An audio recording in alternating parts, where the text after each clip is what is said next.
Yo, this your boy Cal Real Solid Reacts, and we got another reaction. It says he stalked and no one cared. You know what I mean? No one cared. This nigga stalked, and it looked like he a tranny or something, cause he nothing against them, but he looked like, you know what I mean? It looked like he got a wig on. But like, comment, subscribe, share this, and Triple J in the chat. Triple J said that nigga really out here in the wig, bruh. Yes, he is. No, wrong button. Yeah. What's up with this dude? All right, let's go. Let's get it. Let's start the video. I ain't gonna hold y'all for too much longer. Let's go. Look at that person lingering around the outside. Hat on, mask over his face, and a long blonde. Yeah, that nigga got on a blonde wig, man. My bad. I probably blew our eardrums out, but that nigga got on the wig. Let's see what he doing. He that desperate. Lingering around the outside. Hat on, mask over his face, and a long blonde wig. Prosecutors and police say that is 36-year-old Jameer Miller carrying out his alleged plan to abduct. Mask over his face, and a long blonde wig. Prosecutors and police say that is 36. Triple J in the chat, he said, imagine if you seen that nigga. I'd be like, what you on, bruh? You tweaking.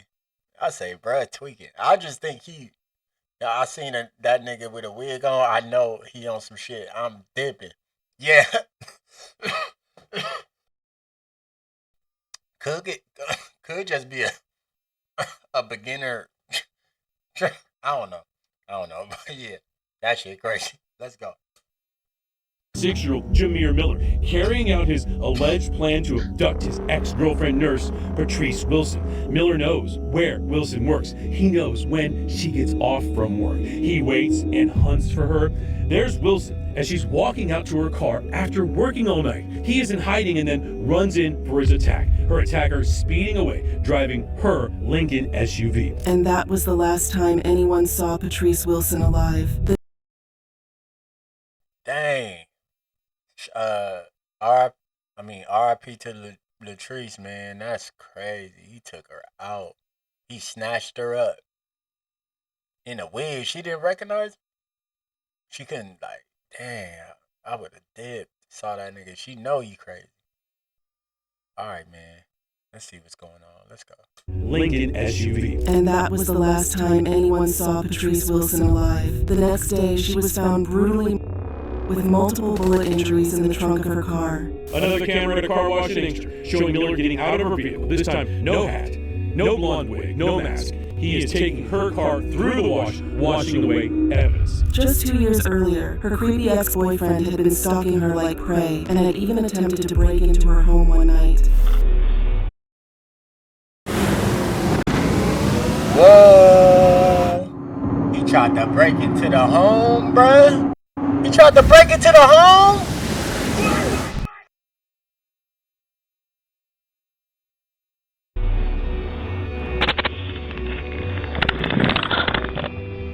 The ring cameras are golden.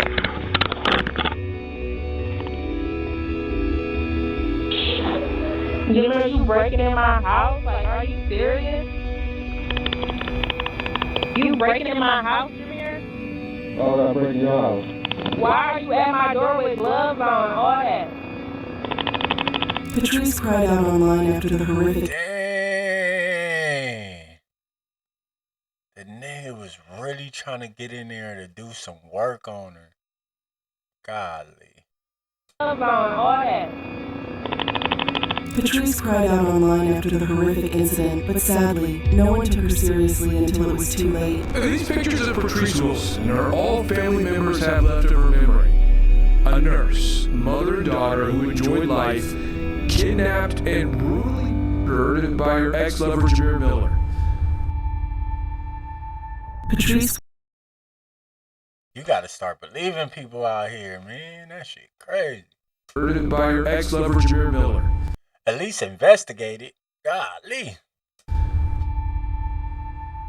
Patrice Wilson was a 29-year-old nurse in Detroit who was described as caring and hardworking. She worked the overnight shifts at Detroit Receiving Hospital, where she took care of her patients like they were family. She would engage them in conversations, tenderly see to their needs, and lift their spirits with her charming personality. She was young and she had her whole life ahead of her.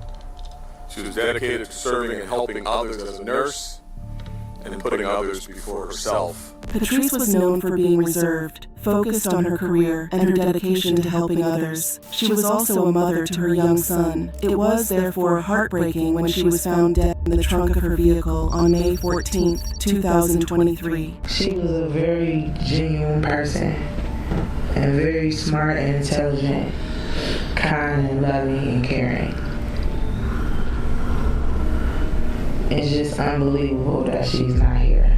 The story of Patrice's death begins with an event that happened at her house 2 years earlier, before her tragic death in 2021. On that fateful night, Patrice was at her residence resting after the day's activities when she heard a noise that seemed to be coming from her front door. When Patrice got up to investigate this strange noise, it turned out there was a figure that seemed to be that of a man at the steps of her door. The figure turned out to be someone. It was a figure That don't look like a scary movie? Golly. And you see a nigga at your door, you gotta. seemed to be that of a man at the steps of her door. The figure turned out to be someone she knew. It was her ex, Jeremy Miller. Miller was on some bullshit.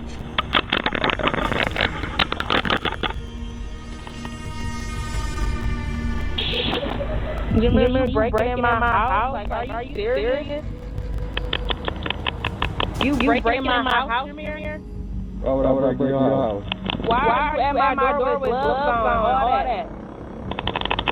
Patrice and Jeremy had been involved in a brief romantic relationship, but Patrice ended it a few months back. They said She it was dated brief. him for a while, and she's been trying to get away from him, because she knows he's toxic for her. I've been told him. A mother knows. Jeremy, however, a violent criminal with a lengthy history of crimes, would continuously harass her over the years. He would leave unwanted gifts at her door, trying to get back her good grace. But Patrice rejected both him and his gifts. He would also constantly try to reach and contact her, but Patrice didn't want anything to do with him any longer, given his violent nature and past crimes, and she made her stance clear to him. Little story time. Supposedly, no, this happened, but supposedly, the reason it happened was supposedly that she rejected him in the club, and me and the homie Mark, we was in his Camaro he was driving on Crenshaw and Washington, and their car was right on the side of us. Car pulled up on the other side, and the turning lane on it, pop, pop, pop. Girl all in her head. That's the first time I seen somebody, I ain't gonna say the word, but it was going up red, and she was like, and her homegirl went out the car like, screaming. It was crazy. Los Angeles, California for you. Given his violent nature and past crimes, and she made her stance clear to him. Patrice was therefore shocked that night to see Jeremy at her door at such an odd hour. What's more shocking was that he was attempting to break into her home. He was dressed in a hoodie and a mask to conceal his face. He also had gloves on, as he made several attempts to force the door open. Patrice's door, fortunately, was strong enough to deny Jeremy entry. What's more interesting is the fact that the entire incident was captured and recorded by Patrice's doorbell camera. So after the strange incident, Patrice posted the footage on her social media handle, and within just a few hours, the video went viral and attracted millions of views and comments from several users. Many of her followers made fun of the whole strange situation because they thought she was just chasing clout to get a lot of engagement on her page. Others, however, believed that Patrice's life was in danger. So, they advised her to get a gun to ensure her safety and that of her son. Sadly, it turned out they were right. Patrice indeed wasn't safe. What no one could predict, however, was what happened 2 years later. Patrice's life, at least what remaining hours she had left, would forever change on the 13th of May, 2023. After working overnight at the Detroit Receiving Hospital, Patrice was ready to head home to her son. She was tired after an exhaustive shift at the hospital, where she was charged with taking care of patients and attending to their needs. She was spent and craved the comfort of her bed and the company of her son. So she bade her patients and colleagues goodbye, till she resumed her night shift later in the day. Little did she know she would never see her patients, whom she cared for and adored, or her colleagues with whom she shared most of her time and moments with again. As Patrice left the hospital and walked to her car parked a short distance away, a strange male figure disguised in a wig came up behind her. Look at this dude, man. Look at this dude. He was desperate to get her. Why he wanted to kill her so bad? Like, all right, she ain't fucking with me. Okay. I go, you know what I mean? I go get another one. Like, try to get another one. Come on. It's been studied. There's more girls than dudes in this world. So come on, bruh. She was almost at the driver's side of her vehicle when this strange person forced her into the vehicle, then got in the driver's seat and drove off. On Saturday, May 13th, at approximately 7:40 a.m., in the 4200 block of San Antoine, Miss Wilson was kidnapped by a suspect identified as Jameer Miller. Sadly, that was the last time Patrice would be seen alive. After a few hours of expecting her at home, her grandmother, with whom she now stayed with, began to worry. It was unusual for Patrice to not be back home this long after work, so she called Patrice's phone, but it was unresponsive. At this point, the grandmother became scared and apprehensive, as she could not just shake the feeling that something was wrong with her granddaughter. After waiting a couple more hours, Patrice's grandmother called the hospital to raise an alarm that her granddaughter never made it home. Upon checking the hospital's CCTV cameras around the hospital grounds, the hospital administration saw the footage of Patrice being forced into a vehicle and driven off by a man disguised in a wig. The suspect was wearing a wig, described as a blonde or red wig, trying to disguise his identity. Once notified, the Detroit Police Department acted immediately. The initial call came into the Wayne State University Police Department. We were notified due to the nature of the call of a kidnapping. With this discovery, they swiftly contacted the authorities, who then began investigating Patrice's disappearance. She was now officially declared a missing person. Wait. In the remaining hours before... Oh, no, now they want to investigate. I should show them all them videos and nigga at my door trying to break... okay. Officially declared a missing person. Now. In the remaining hours before the day ended, Patrice's grandmother sobbed inconsolably. She was fraught with worry for her granddaughter and her great-grandson, who, although young, no doubt knew something was wrong. Patrice's mother kept... Ding.com. Look at this. Come on, 7X. That shit crazy, man. Niggas is crazy. Niggas is wired different, bro. Niggas is wired different. If the girl don't like me, I gotta go get another one. Huge. Wanted dead or alive. Try not to cuss. Kept praying and hoping Patrice would be found alive and join them the next day, May 14th, which was Mother's Day. I just want her to come home so she can see her son. Tomorrow's Mother's Day. Meanwhile, the police continued with their investigations. They left no stone unturned and talked to witnesses at the car park where Patrice was abducted. They questioned her colleague, asking if Patrice had any enemy at the hospital who would try to hurt her. But her colleagues could not think of anyone. Patrice was loved by all. She was friendly, kept to herself most of the time, and was polite. She went about her duty at the hospital as calmly as anyone. Even her patients attested to Patrice's sterling personality, and her colleagues could not think of anyone who would want to harm her. The police also questioned neighbors around Patrice's residence to ask if they saw or noticed anything unusual in the days leading to her abduction. Oddly enough, no one admitted to having seen or heard anything strange, and again, they commented on Patrice's friendliness and reservation. Even her grandmother could think of no one would want to hurt her sweet granddaughter. Patrice had never told her of any fights or arguments with anyone, and she never noticed anything unusual about her in the days or even weeks leading up to her abduction. The authorities were frustrated, and there were no leads to follow or motives for why someone would want to harm Patrice. Nevertheless, they were determined to find Patrice and apprehend her abductor. But sadly, they never found Patrice, at least not alive. Just one day after she was abducted, on May 14, 2023, Mother's Day, Patrice's body was discovered in the trunk of her vehicle, abandoned at an apartment complex in Novi, approximately 30 miles northwest of Detroit. Her life was tragically cut short with multiple bullet injuries, leaving her son without a mother, and her mother and grandmother thrown into mourning. Her son cannot hold her and say Happy Mother's Day to her today. That bothers me. And Patrice's mom, Rosalind Livingston, wants it to bother you too.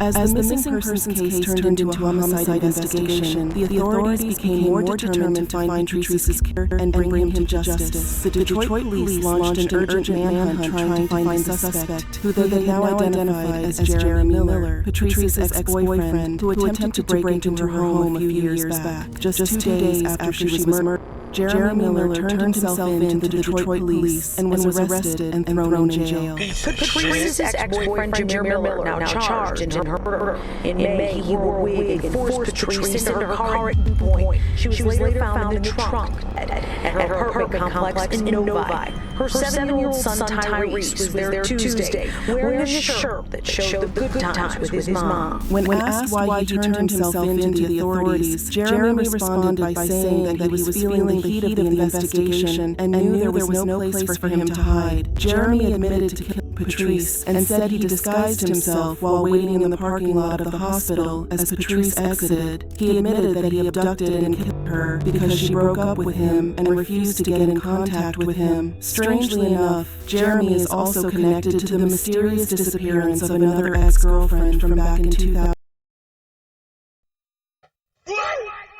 Dang, this nigga crazy. Look at this dude. Oh my God. He is also connected to the mysterious disappearance of another ex-girlfriend from back in 2011. Jameer, the grandson, say, "Mom, Daddy on TV." They was sitting in the living room, and he was watching TV, and he was on the news. Jameer Miller Sr. is linked to a missing nursing student, 24-year-old Bianca Green, who went missing in 2011, last seen in Inkster. Jeremy and 24-year-old Bianca Green had dated and even had a child together before she mysteriously disappeared in 2011 while pregnant with another baby. While the family suspected that he'd had a hand in their daughter's disappearance at the time, they decided to let everything go because they didn't really have any solid evidence against him. Plus, their daughter was never found or alive. In Bianca's case, family always suspected foul play. You know she wouldn't have left Jameer Jr. She would have never left Jameer. That was her, like her Velcro. She would have never left her son. But the family began to question everything after Jeremy was again linked to the abduction and murder of Patrice Wilson. What do you hope comes out of this now that Jameer's in custody? That we get some type of closure. 5 months later, after he was... Oh, okay. So that's the people from the first person who came up messed up, you know. Dang, now they like, oh, his son saw him on the TV, like, that's Daddy on TV. He like, what? That's your dad? Man, we need my shit investigated. We still ain't found your mama.